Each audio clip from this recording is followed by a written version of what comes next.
Welcome to You Can Talk to Me, a Beatles podcast. It's time to make our way across the universe and talk all things John, Paul, George and Ringo. John, welcome along to the You Can Talk to Me Beatles podcast. Great to sit with you. Well, hello, Mike, and greetings from Chicago to Down Under. There's a wonderful book that we're going to talk about that you've delivered into the world of Beatle authorship, and we'll certainly dive into that in a moment. But before we get into the book, can we go back in time? Do you have a good memory? And I always like to ask this question because it's unique to everybody. Do you have a time when you remember the Beatles hitting you? Well, I come from London. I know you probably wouldn't believe the accent, but I come from London, England, and I was born in 1960. So if you figure it out, I never had what they had in America, which was like that Ed Sullivan moment in 1964, where all of a sudden the Beatles hit. Because when I was growing up, they were just they were already there. You know, by the time I got to sort of like the age of knowing what was happening around me, the Beatles were already in the news. So what I kind of remember is things such as my mother taking us to see Help, the movie. I also remember we got a record player in the mid-60s, the first time we had a record player. And one of the first records she bought was Paperback Writer. And then also my other memories are sort of from TV. I remember them being on, I don't know if you remember that or you've seen it, the one where they're on the David Frost show doing Hey Jude. Yes. Yeah, I do remember that very, very well. And then there's a show over here you probably know about called, or in the UK, called Top of the Pops. Mm-hmm. And they were on that in, I think it was 69, doing Get Back, you know, from the roof of the Apple building. So I do have them sort of memories of the Beatles, but they never sort of hit me at a particular time. They just seemed to be always there. And of course, then by the time I got to the age of 10, they'd split up. And then when I became a teenager, they were kind of a bit old fashioned. Yeah. You know, especially in England, I think. I don't know, in America, not so much, but in England, people were kind of distancing themselves a bit from the Beatles. And again, that classic line from, you probably know the Clash song, 1977, no Elvis, Beatles or the Rolling Stones. Yeah. Phony Beatlemania has bitten the dust. Yes. Yeah, exactly. It's interesting that it kind of happened within the UK because that certainly turned, particularly after John's death, and you know Liverpool reclaiming its identity and its connection to the band. But there was a period in the 70s, and I've heard that on many occasions, that there was a turning away. It wasn't cool to be a Beatles fan. Even here in Australia, I was a young Beatles fan, 8 years of age, and that was not cool as a kid even then. And but it all did swing back around again. So that's an interesting period. If I look back across your history, it seems you've got a fascination with periods of dramatic social change as a writer. And with the book Joy and Fear, the Beatles, Chicago and the 1960s in particular, you've got a very specific focus on a very specific period in the American story and in the touring story of the band. Could we just drill in? What inspired something so focused from you? Yeah, I wrote a book called America and the British Imagination, which came out in 2013. And it was, as it said on the tin, it was about how the British viewed America and how America viewed Britain. So the idea then was, when I finished that, was to bring out a book which was about how America viewed Britain and how Britain influenced America. But that was at the time in 2014, where in America, there was a lot of talk about the 50th anniversary of the Beatles being on the Ed Sullivan show. There was a lot of coverage about that. And so as that was coming up together, I thought, well, rather than write a book that was a generalized thing about British influencing America, it'd be nice to do it about the Beatles, because everybody kept saying about how the Beatles were so influential and they changed everything. That was the phrase that was used. And so that's what sort of dug me into thinking about writing a book about the Beatles in America. But then when I started to think about that, I began to realize pretty obviously, and I'm sure you realize, that America's a big place. Mm, And to start talking about the Beatles in America doesn't make quite the same sense. If you live in Mississippi, your view is going to be different to Florida as it is in California, as it is in New. So anyway, so I thought the best thing to do was to do what is in historical studies called a community study, which is basically where you dig deep into one place and over time. And so I wanted to pick a place where I could talk about the Beatles. And of course, living in Chicago, the obvious thing was to write a book about the Beatles in Chicago. And I picked Chicago not just because I lived there, which makes the research easier, but also because it was the second city in America at the time, biggest behind New York. And there was a lot of connections between the Beatles and Chicago, which I could kind of build on. And also that some that I didn't know about at the time, but the more I got into research, I began to realize there were so many connections that the Beatles in Chicago made complete sense, really. So anyway, so that's how I ended up starting to research the new project on the Beatles in Chicago. that's one of the things I found fascinating was we do tend to think of America, the Beatles, and New York is front and center of that American story. And I was fascinated by this idea that Chicago was right up there next to New York in terms of importance to them. There's a lot of significant things that took place there. And correct me if I'm wrong, they played there as often as New York, or was it slightly more than New York in terms of when they were touring? They made a lot of attention on that city, didn't they? Yeah, they played in Chicago for each of the three summer tours in North America. So they played here in 64, 65, and 66. But they did play more shows in New York because obviously they were there obviously in February 64 as well. Sure. But besides New York, the Beatles played more times in Chicago than they did in any other North American uh, city. New York was the only one where they played more shows. So.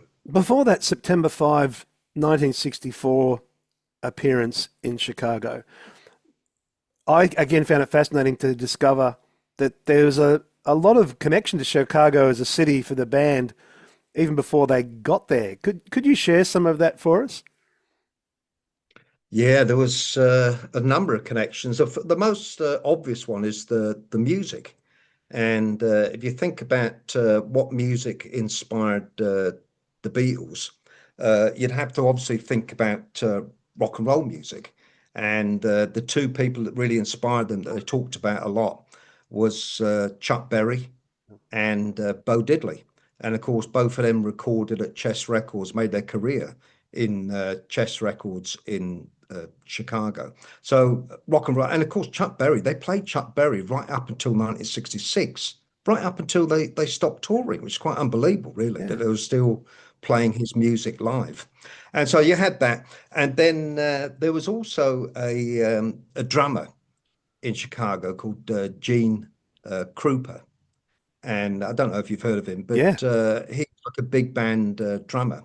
And of course, Ringo Starr is often asked about, why did you become a drummer? And he said because he saw Gene Krupa. There was a film about Gene Krupa's life, and that's probably what he's talking about. So he was inspired by this Chicago drummer called Gene Krupa to become a drummer.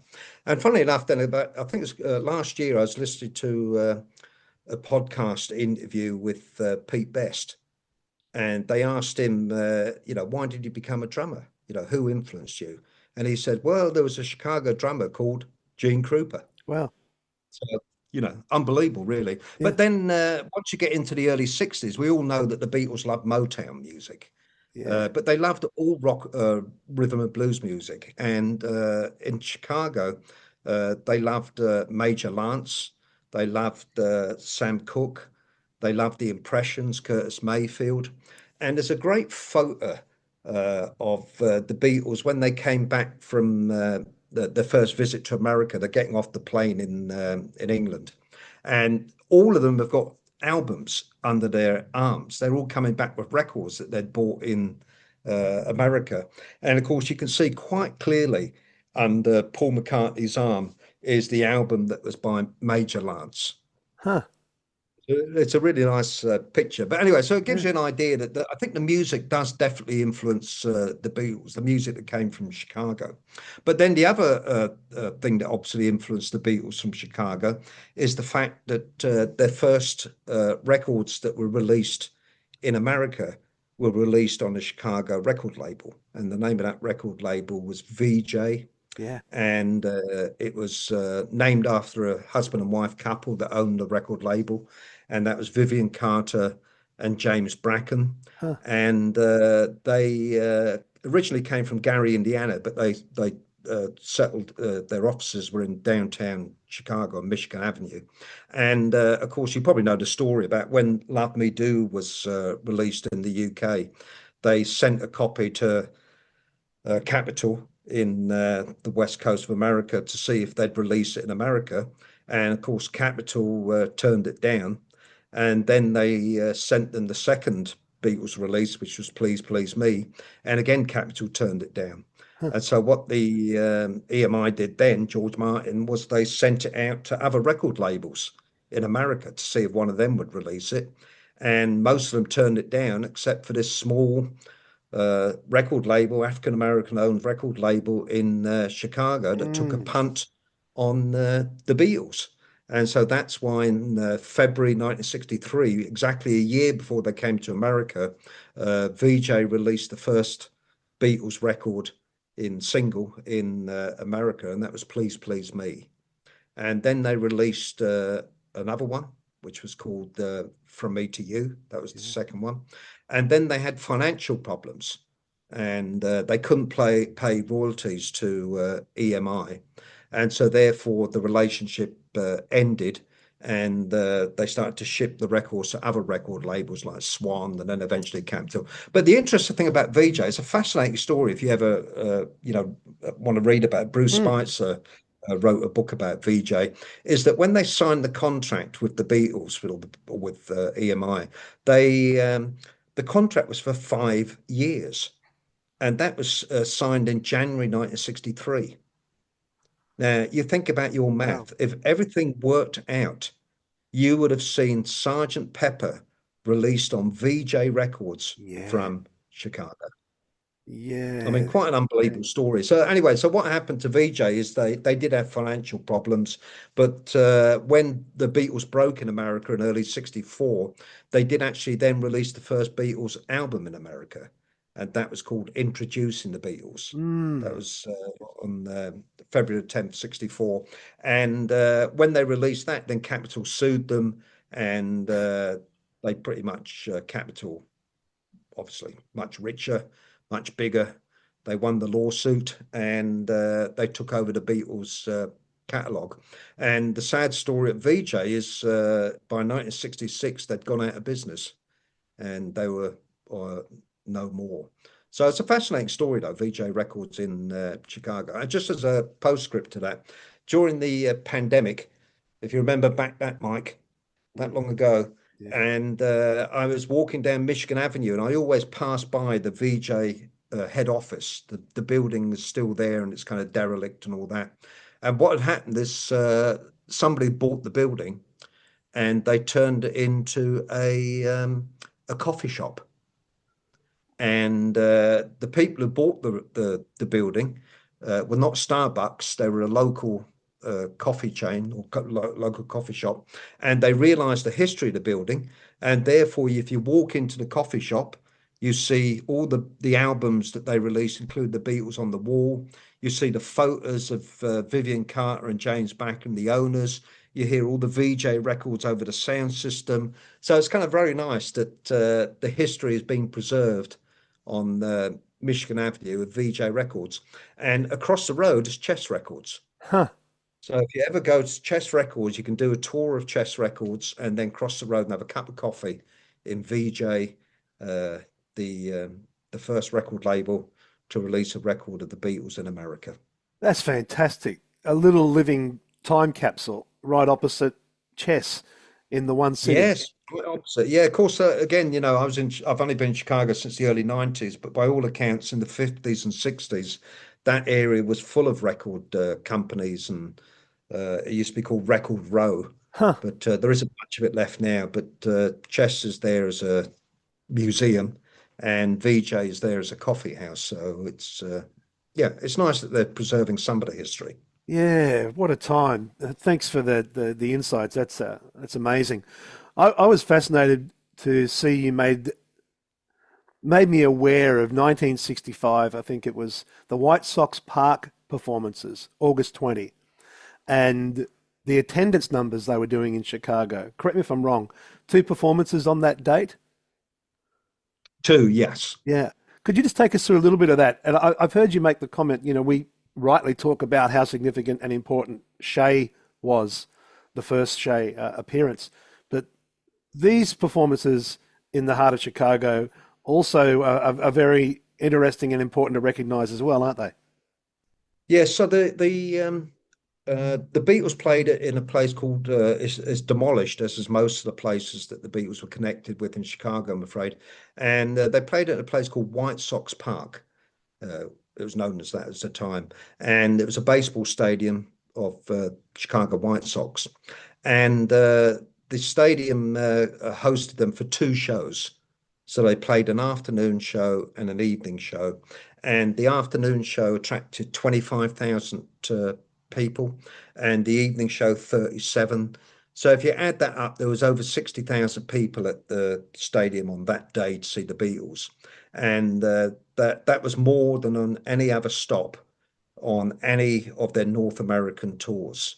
And a matter of fact, when I think about it, I can't think of anywhere else where more people saw the Beatles in one day than maybe in the Philippines. The Yeah. Philippines, they played in a football stadium there, and it was two shows, and people say 80,000. I don't know how accurate that is, but besides that, I can't think of anywhere else. I mean, Shea Stadium was 56,000, and this was over 60,000. So more people saw them there than on any other stop on besides the Philippines. Yeah, I found that fascinating. And I know I'm jumping around a little bit, but one of the things that I loved was in doing my research, hearing you speak about and educating me and introducing me to the story of Earl Pickens, and we were talking before we started recording about how endlessly fascinating the Beatles story is.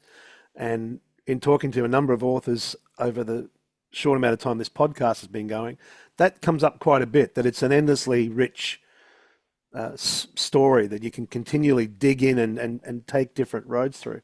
But I found the story of Earl Pickens really fascinating, and I was surprised by how little I knew, and that sent me down a little bit of a path. Could you share some of his story from the heart of that city at that time?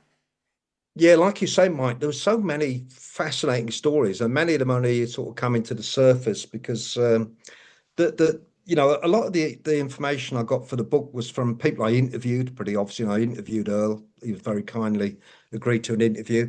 But other times, I got information from local newspapers, and there was four newspapers in Chicago in the 1960s, daily newspapers, if you can believe that, four of them.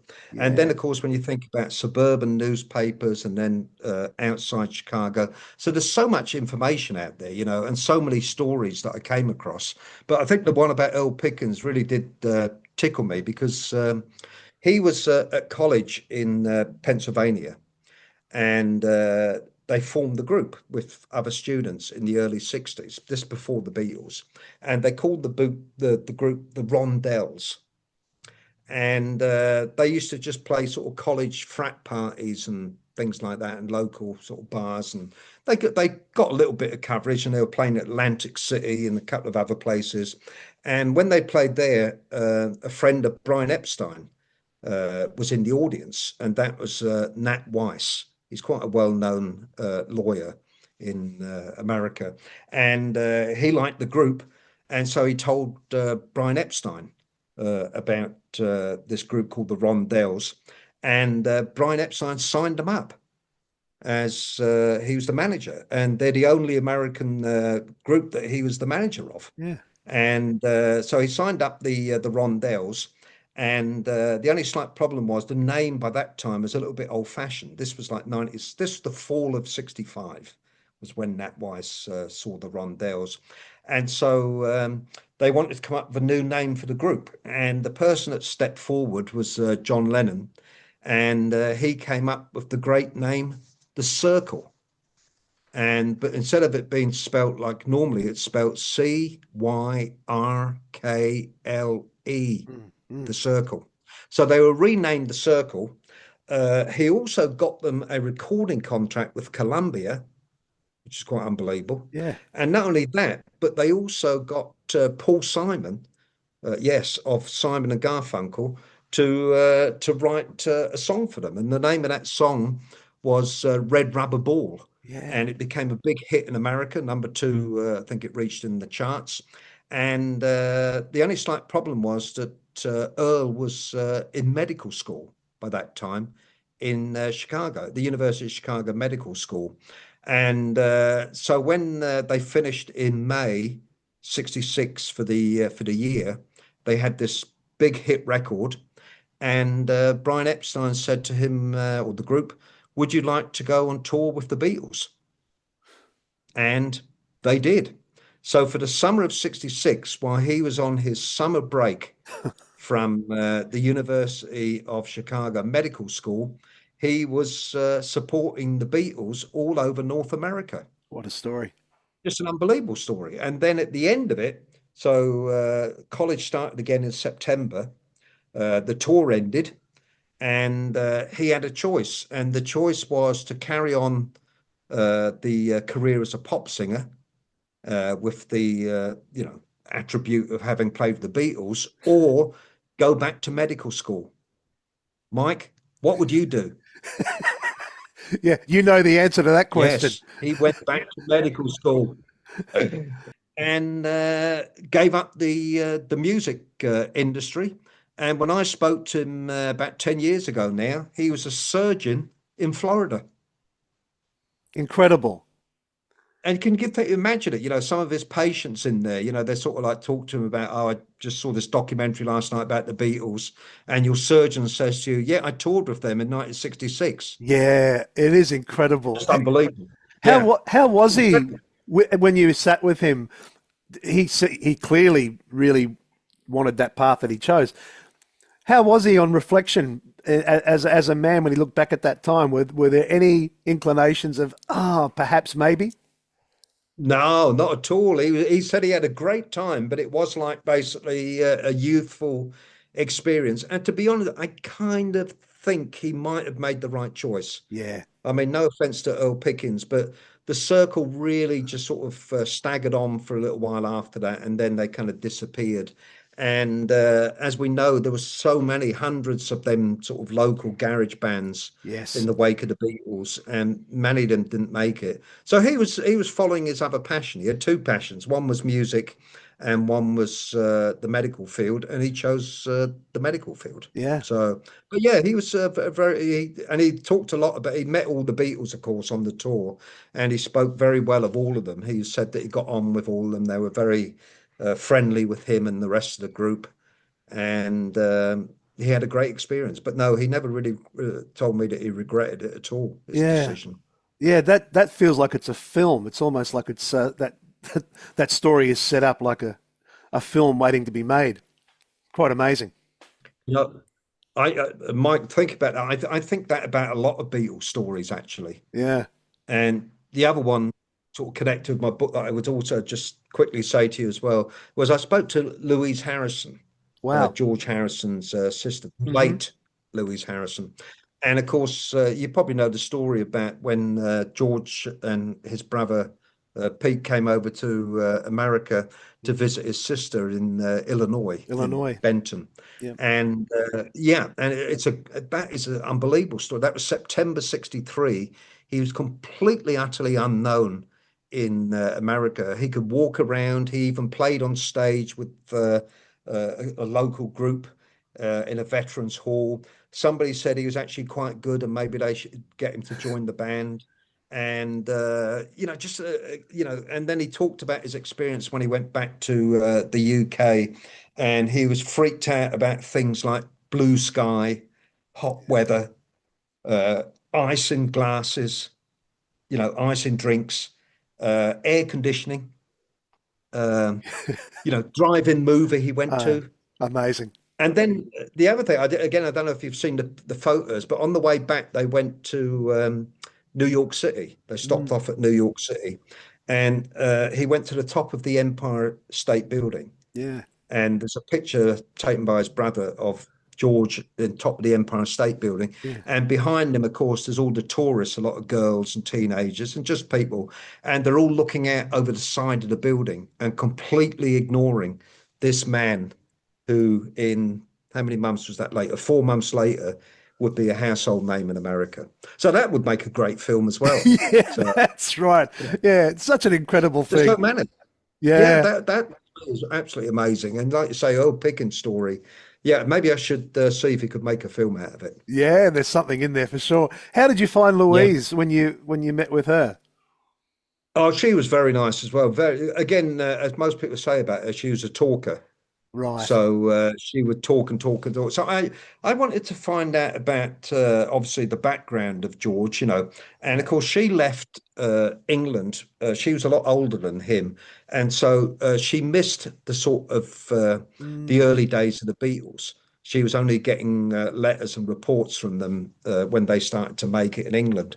So she was talking a bit about that, and then she was talking to when she was when the Beatles broke, she started to get interviewed by a lot of radio stations, including one in Chicago, which was called WLS, a major radio station in Chicago. So she was a regular on the radio in Chicago, and also at 65 at that White Sox Park concert, she bought to the concert some of the friends that George had made in Benton, Illinois, when he visited there in September '63. So that was a lovely story as well. She was telling me about how she met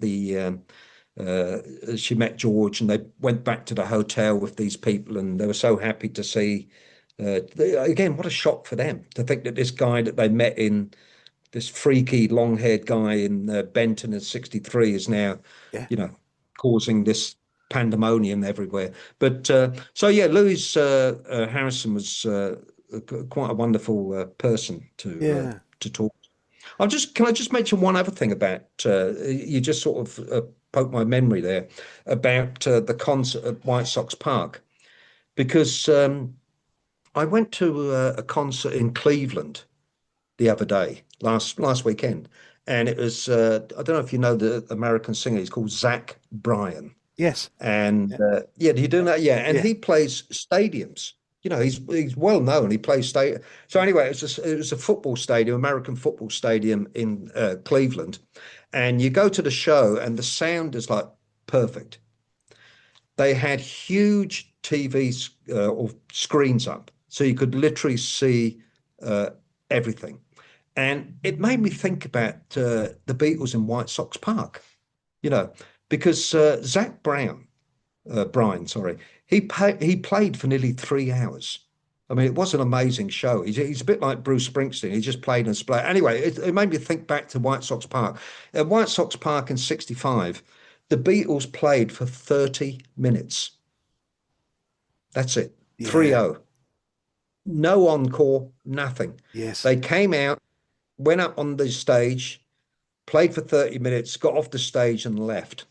And then not only that, then the sound was played through the PA system. Mm, And they had tiny little amps. You can see some of the film of them at the White Sox Park. And of course, everybody was screaming. So in other words, you couldn't hear nothing. You could yeah. literally be sitting there and you literally would not hear anything. And then, of course, the third thing is you couldn't see them.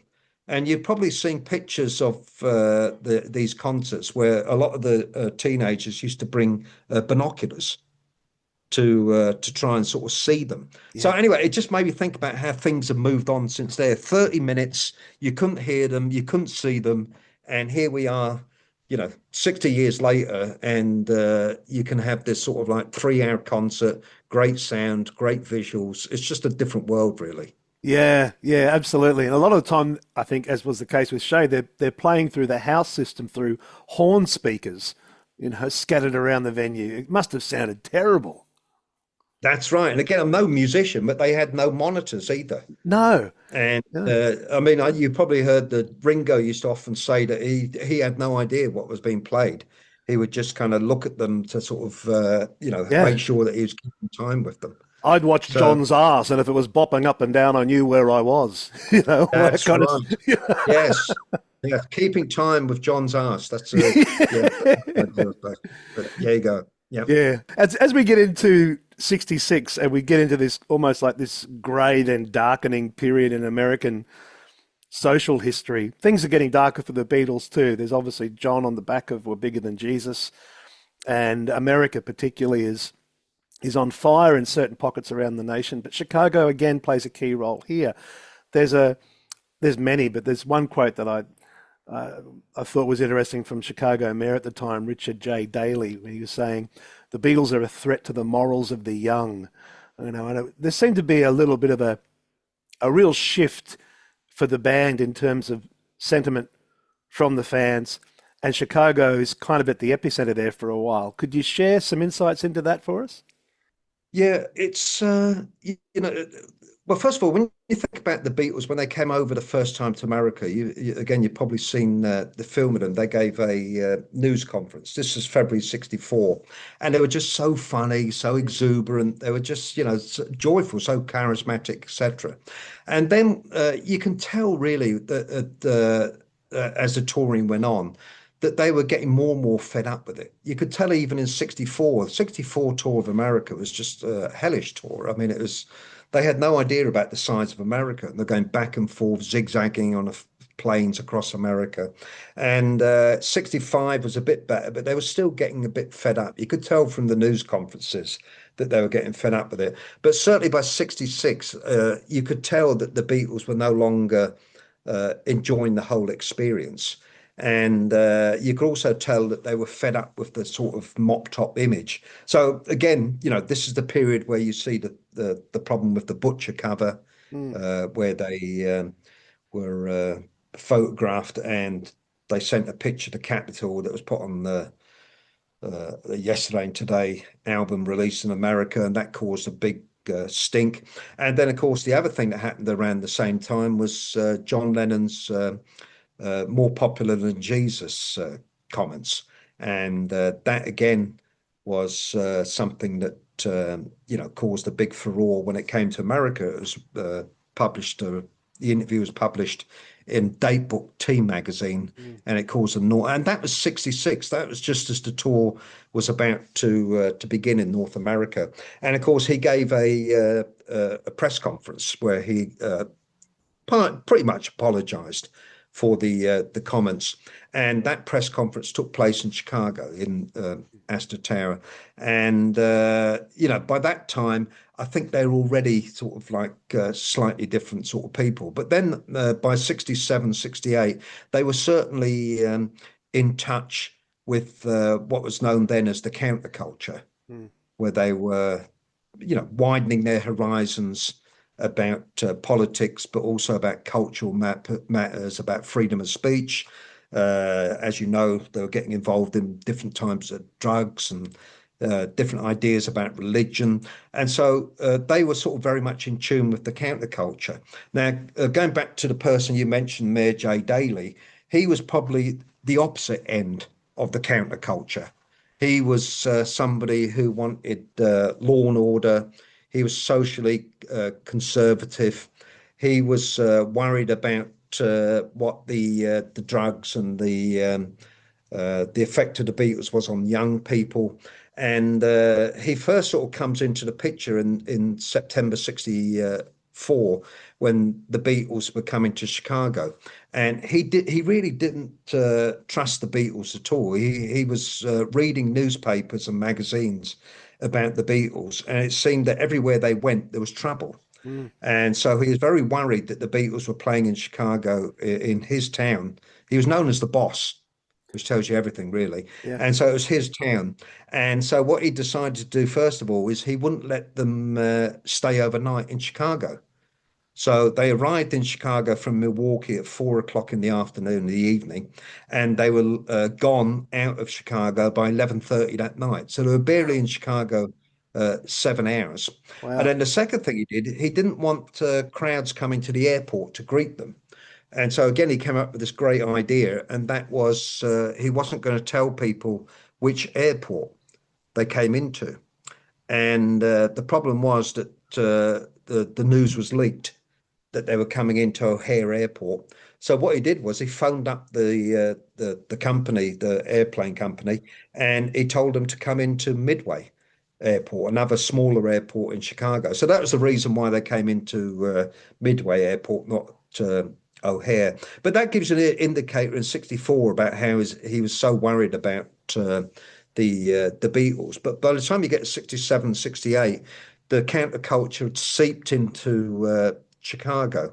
And so he was at war with a countercultural newspaper in Chicago, which was called The Seed. And The Seed was a magazine, newspaper magazine, that had interviews with the Beatles. George Harrison and John Lennon both gave interviews that were printed in The Seed. So anyway, The Seed ended up getting prosecuted for obscenity. There was a lot of clubs that by that time were opening up in Chicago that were, uh, attached to the counterculture. And again, they were getting raided by the police. And of course, the Beatles never came back to Chicago after 1966, but they were still influencing the place. And one of the things that Mayor Daley was not too pleased about was when John and Yoko released the Two Virgins album. Yes. The Two Virgin albums, for those that don't know, the front and the back were photos of John and Yoko as God made them, in other words, naked. Yes. And so what happens again is the first city to, or the first place to prosecute people for displaying pictures of the album were in Chicago. Huh. Uh, and so there was a lot of these sort of connections between the Beatles and the counterculture and Mayor Daley. And then, of course, you think about it, the first radio station to play the Beatles in America was WLS. And that was in February, March '63 when they released Please Please Me. And so WLS was a big radio station. It had a huge signal. People I spoke to in Florida could hear it. It was heard over Midwest, all over Canada. Well, this is the radio station that broke the Beatles really in the Midwest. They did in Chicago. I'd say even helped in America very much so. And by the end of the '60s, they were banning Beatles records. And the records that they banned were A Day in the Life. That was banned from WLS. And The Ballad of John and Yoko. Huh. And that was banned because of the allusions to crucifixion and God Yeah. in the song. And also they did also ban Cold Turkey, that song as well. So they had the privilege of actually banning three Beatles related records by the end of the '60s. And here was the record station that had actually broke the Beatles. So there you are. So it gives you an idea what it was like. By the end of the '60s, there was certainly a huge backlash against the Beatles and the counterculture that they were associated with. And certainly Mayor Daley was front and central to that. So it also happened in Australia, didn't it, Mike? You probably know that there was some of the radio stations banned Beatles records there as well. So it wasn't just in Chicago in America. This was a global event, really. And I think it's interesting you say that. I'm listening to you and thinking how smart it was for you to instinctively not try and tell the American social story, cultural story in relation to the Beatles, but to tell the micro story of that city, which in essence is a reflection of the macro story around the world in its own way. And Yes. it's a very clever way to come at it, because all of those beats in the narrative along the way at a micro level reflect what's happening at the macro at the same time. And it's a really interesting way to come at it. You're the first person I've spoken to who has said that when they came into the world, the Beatles were fully formed. They were just a part of life. That gives you another unique perspective.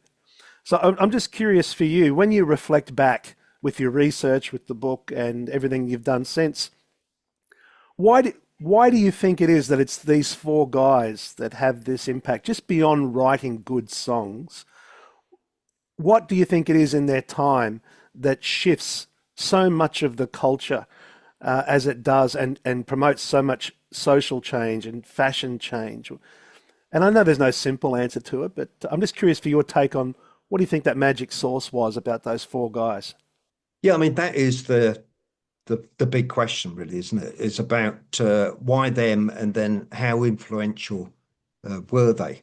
And in terms of how them, obviously you've got to put in the social context, and that was that there was more young people, the baby boomers. They also had more money. There was also developments in technology. Obviously, radio was one, but also vinyl records were now a lot cheaper to buy. Vinyl records. It's no like even my parents, they bought a record player in 1965. Mm. That was the first time we were buying records. So it gives you some sort of idea that things were moving in that direction, that people could afford record players and records by that time. And of course, TV. You can't underestimate the impact of the Beatles on TV, and Ed Sullivan in America, pretty obviously, but even in the UK and other parts of the world as well. That they were lucky that they came into a time period where all of that was there for them to manipulate, if you want to say, or to use. But of course, that doesn't explain why them. And of course, what they had was you said the music, but the music was familiar, but it was different. It Mm. was familiar that it was all American. So you come to America and people could recognize it. They spoke in English, they sang in English, but also they blended all different sounds together, as you know. And so that's what made the sound different. Is this blending of country, rock and roll, African American, girl groups, harmonies, and also the fact that they would then innovate the music. They wouldn't just stick with the one sound. Every album was different. And then they had great songwriters in the group, which again, at that time, most people used to get their songs from songwriters, but they had great musicians in the group. They had great singers, but they also had songwriters in the group. So all that is to say that, why they would break through. And of course, then also they had great personalities. Yeah. They were very funny. They were charismatic. And but then you can't also underestimate the hair. Now, this is not a topic I like to Yeah. spend too much time Yeah. talking about, Mike, but that was something that certainly brought them enormous publicity and gave them enormous media coverage, especially in America. Because in Britain, there was other people that had long hair. It was mentioned, but it wasn't as big a deal. But when they came to America, it was such a big deal, this long hair. And that signified things to a lot of people, some of the things that they didn't like, such as it signified hedonism, it signified not having or not taking work seriously, living for pleasure. And it also obviously was feminized the look of men, which a lot of people were worried about. A lot of people thought it signified gayness, so they were talking about androgyny and about a different view of men, different masculinity role models, if you like. And so all of these sort of factors were, making the Beatles more than just a pop group. But in my book, at the end, I did try and answer that thing about how they change things. And I was trying to think about Chicago in '63 before the Beatles came, and in Chicago in 1970 when they broke up. And if you think about just walking down State Street in 1970, the major sort of thoroughfare in Chicago, or Michigan Avenue, but major main streets in Chicago. And in 1970, you would have walked down that street and you would have seen men with long hair. You would have seen young women in mini skirts. You would have seen unisex hairdressers on the street. You would have seen a yoga studio, somebody coming in with a mat to a yoga studio. You would have passed a university and you would have seen people going to meditation classes. You would have passed clubs such as there was a huge club called the Cellar in the suburbs of Chicago. There was other clubs in Chicago, and these clubs were playing progressive rock music to a crowd that many of them were probably taking some kind of drugs. And all of that was basically because of the Beatles. There's no question about it that they changed the landscape of, the fact that they were so popular by the mid to late 60s that whatever they wore, people started to wear. What their girlfriends and wives wore, girls started to copy. When they started to get involved in pacifism, people started to find out more about it. When they started to get involved in Hinduism and TM, transcendental meditation, people wanted to know more about that. So I think because they were so popular, that there's no doubt about it, they did interview people. They did influence so many young people. But the question is again about this is, how much did they influence the world around them? And I kind of think that they did have a big influence, and sometimes I think people exaggerate the influence of the Beatles, because the question obviously is, did they bring about the changes of the 60s, or did they symbolize a lot of the changes? And I know that John Lennon was quoted a couple of times when he was thinking about this, and he seemed to think that they were more of a symbol rather than actually influence. Because if you think about things such as, gay liberation, student protests, feminism, civil rights movement, all of these things in the 60s, they would have happened without the Beatles. Yeah. So, they certainly played a big role, but I don't like to exaggerate too much what their influence was. But they certainly did influence the 60s. And I don't know if you saw that film yesterday. Did you ever see that one where they were talking about what the world would have been like if the Beatles never existed? Yes. And, I kind of think about that sometimes about this question. How different would it look today if the Beatles never existed? And I can't give you an answer to it, but I thought that film did not do a very good job of answering that. Yeah. Focused a little more on the rom-com element. Yes, But I think you said something there a moment ago about Lennon, and I think he was referencing in the idea of we were at the crow's nest. So that's right. we weren't necessarily making the change so much as we were charting a course toward it, and that just brought Yes. attention with it. So Yeah. I also think that those last 2 to 3 minutes of you speaking is a micro masterclass in a summary of the Beatles story and its social cultural impact. So I just want to thank you for that. It was beautifully articulated. The book is Joy and Fear, The Beatles, Chicago in the 1960s. Where could people find out more about you, and where should they seek the book out? Oh, the book, as they say these days, is in all the regular shops that you would expect, including, yes, I'm afraid, online. So Yes. Amazon, Barnes and Noble. It's always nice to go into a bookstore and get the book, but I'm afraid it is available on Amazon, Barnes and Noble, etc., etc. And if you want to contact me, I am pretty active on social media. I'm on Facebook. So you can look me up there. It's usually, if you look up John Lyons, Beatles, Chicago, you'll find me. I'm also on Instagram, which is where me and you got in touch. I Yeah. do like Instagram. And I've stayed on what was known as Twitter, X. Yes. Now, I know a lot of the Beatles fraternity have deserted it, but I've stuck it out. And, you can get in touch with me there as well. And don't worry, I will not be putting on social media about what meal I ate for dinner. I'm putting on there basically stuff about the Beatles, latest news, some of my research, etc., etc., that I think people might be interested in. So Yeah. usual social media outlets. And I know I've said this many times before, and others have made similar comments, that we're in a great era for Beatles authorship. And as you would know, there was that period after John's death. There was a torrent of junk that was thrown out every second week, and you really had to rifle through to get anything with depth and detail. And you must be pleased to know that this is a book that's right up there in terms of a deep, intelligent analysis of the band in their time. So it's always wonderful to speak to people like yourself that are putting heart and soul into it. And one of the things I've found by just doing this pod, I've mentioned it many times before, the more I talk to Beatle people seem to be generally consistently good people. So thank you for sitting down and doing this. Well, thank you, Mike. And I'd put you in that category as a good person. And most of the people I interviewed also I would put into that category as good people. And I think that's always how you get a lot of these great stories is when you talk to people and communicate with them and on a human level.